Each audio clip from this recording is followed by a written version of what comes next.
It reiterates the Council's demand that all parties comply with their obligations under international law, including international humanitarian law, notably with regard to the protection of civilians. It demands the immediate and unconditional release of all hostages. And it requests the Secretary General to report to the Council on an urgent and continual basis on the resolution's implementation.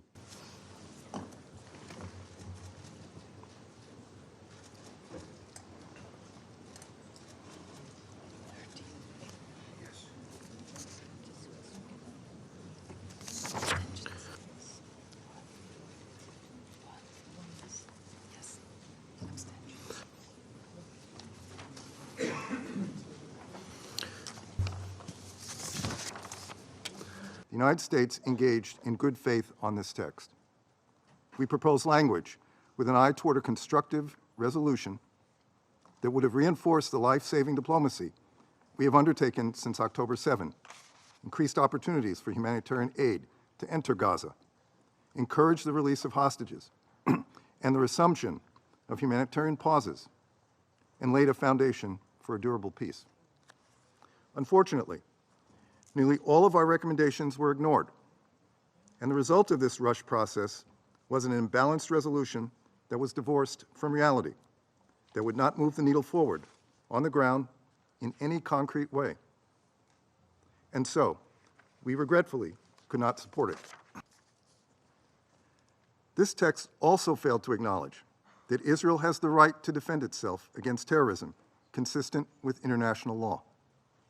This is a right to which all states are entitled. As I stated earlier today, no country could or should tolerate what Hamas did on October 7. Thank you, President. We call for further and longer pauses to get aid to Palestinians and allow space for further hostage releases. But we cannot vote in favour of a resolution which does not condemn the atrocities Hamas committed against innocent Israeli civilians on the 7th of October. Calling for a ceasefire ignores the fact that Hamas has committed acts of terror and is still holding civilians hostage. Israel needs to be able to address the threat posed by Hamas, and it needs to do so in a manner that abides by international humanitarian law, so that such attack can never be carried out again. Doy ahora la palabra al observador permanente del Estado Observador de Palestina. This is the moment of truth. This is a turning point in history, and it is beyond regrettable. It is disastrous that the Security Council was again prevented from rising to this moment to uphold its clear responsibilities in the face of this grave crisis, threatening human lives and threatening regional and international peace and security. Millions of Palestinian lives hang in the balance. Every single one of them is sacred, worth saving.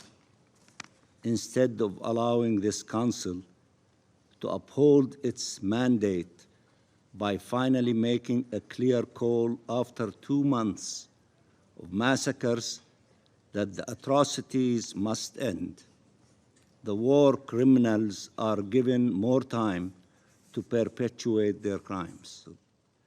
We reject this result and will continue resorting to every legitimate avenue to stop these abhorrent atrocities, including resuming the emergency session of the General Assembly.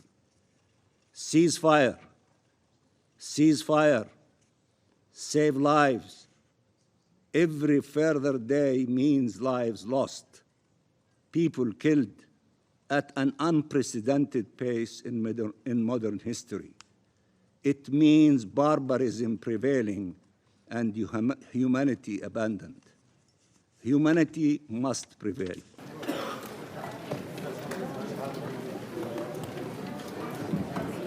I wrote to the Security Council invoking Article 99 because we are at a breaking point. There is a high risk of the total collapse of the humanitarian support system in Gaza, which would have devastating consequences. We have already seen the spillover in the occupied West Bank, Lebanon, Syria, Iraq, and Yemen. The threat to the safety and security of United Nations staff in Gaza is unprecedented. More than 130 of my colleagues have already been killed, many with their families. This is the largest single loss of life in the history of our organization. Some of our staff take their children to work so they know they will live or die together.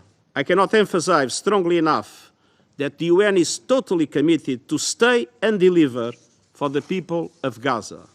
I deeply regret to inform the Council that under current conditions on the ground, the fulfillment of this mandate has become impossible.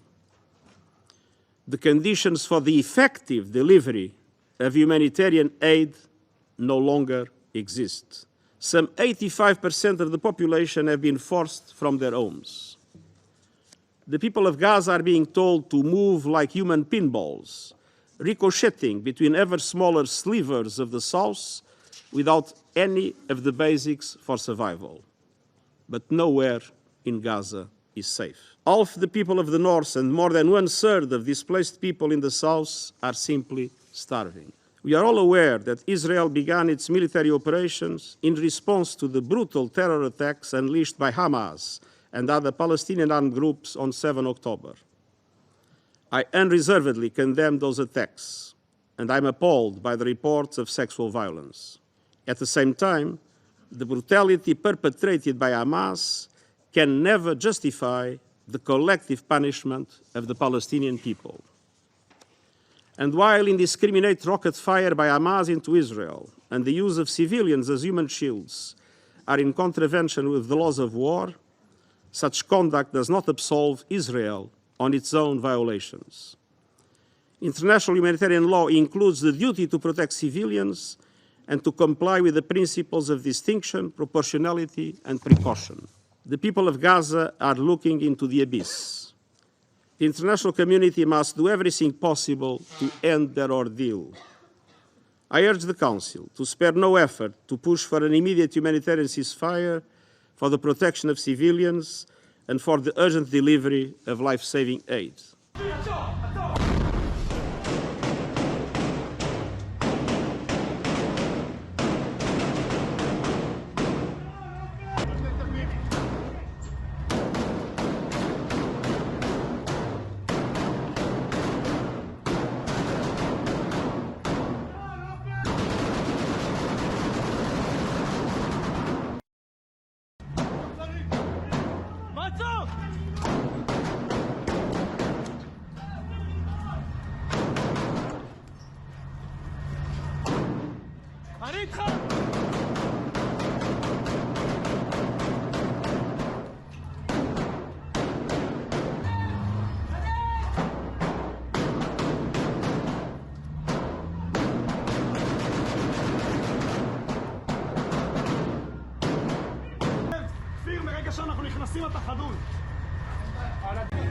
אנחנו בבית ספר בסג'איה.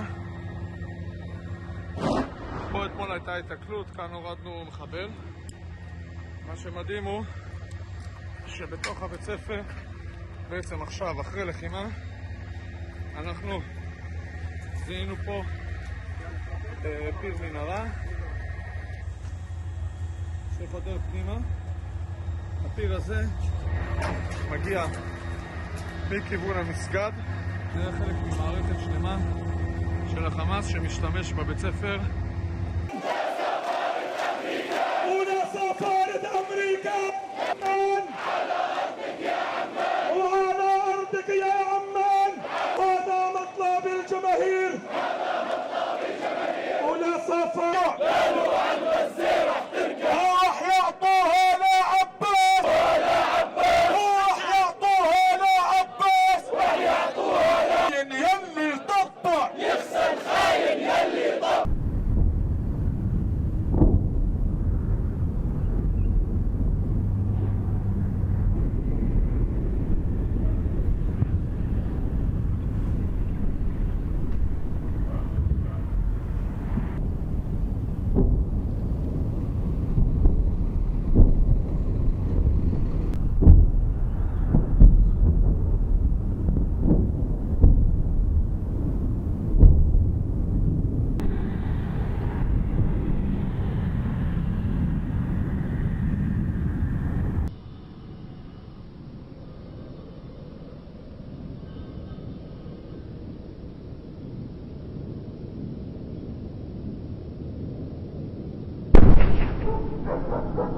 Palestine.